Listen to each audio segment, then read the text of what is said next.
Welcome back to the channel and welcome back to another 3D printing video. I think I went a little overboard in this one. If you don't know what this is, you got to be a bit of a sci-fi Star Trek nerd. This is the engineering hull from the Starship Enterprise. NCC-1701-D from the Next Generation. Yeah, I found this model on GameBody. It cost me like 30 bucks, something like that for the STLs. There's 86 files in total. Some of them take 12, 13, 14 hours to print. Some of them take a little matter of minutes depending on what it is.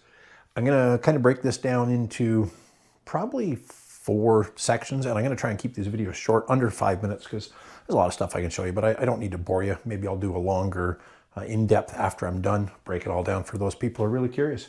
But yeah, what we got here so far, this is the first 6 pieces I've printed. So we got 2 pieces for the nacelle supports back here, and then there's 2 more here, 2 more here, and 2 more here. This so far is probably 60 plus hours of print. The forward sections, these have taken the longest so far, only because now I colored the Enterprise wording in there with a Sharpie. That, I believe those are like a reaction control thruster.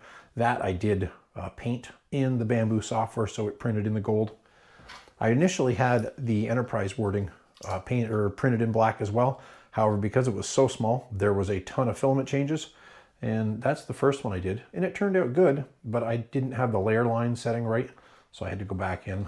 I canceled that print, went back and tightened the layer lines up, and then with this print and to print that in black, made it over 20 hours.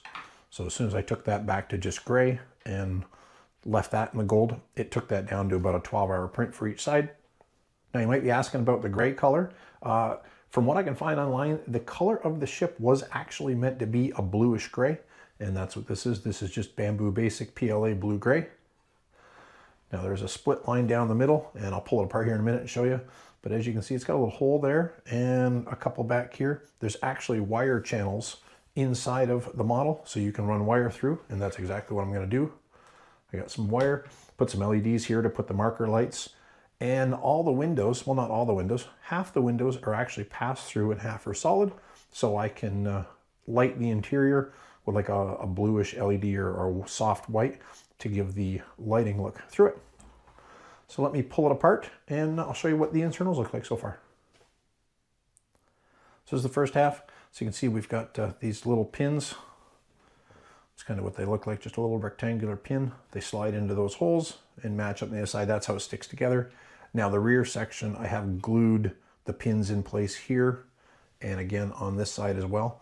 The forward sections aren't glued in because of the way the deflector dish goes in. I think I'm going to have to assemble the 2 front halves together with that deflector dish and then put that section in. So I didn't glue this just to make life easy.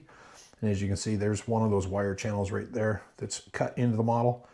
And let me see if I can spin this around so you can see it. I don't know if that sees it or not. There's another one down there that tracks through the back and into the spot right there. So you can print little clear caps to go on that and use colored LEDs, or you can print the caps in the color and just use a white LED. So that's the quick rundown for part 1 of the video. The model, I will link that if you're interested. I think I paid like 40 bucks Canadian for it up here. It's listed for like 32 or 29.99 US on GameBody. I'll put that link in as well. It's a pretty cool model. It is to scale, it says, you know, as per real world. If this actually did exist in real world, the actual Enterprise, the idea was it's almost a kilometer long. It's 750 meters or something like that. Held over 1,000 people. The model is scaled. What I'm printing is a 1/1400th of a scale, and it does support up to a 200% increase in size. So you could print this at 1/700, but at 1/1400, currently we're 40 centimeters long, and which is about 17, 18 inches. And I haven't, that's just the secondary engineering hull. We've got the whole saucer that's going to go up here as well, and the nacelles. And there is a really nice looking stand that comes with it as well, that it comes up on the stand like so. But yeah, that's part 1. Now I have printed the uprights for the nacelles. However, and I don't know if that's going to show on camera, I have to play with that. because it prints like this, you've got to support this. And the supports, they made a mess when they came off, and it's in an area where you can't file and clean it up. So I'm either going to have to play with some manual supports for that, or I'll cut this into 2 pieces in the slicing software and print, you know, a piece this way and a piece this way, and then glue the 2 together. But yeah, anyways, that's part 1 out of the way. I'm going to wire this thing up. Going to print the rest of the nacelles. The nacelles are going to look pretty cool. I've printed a piece of one so far. The actual one I'm going to print up here, it has the Starfleet logo on it, and that will be in red and white, which of course takes this print, which it's actually 2 pieces.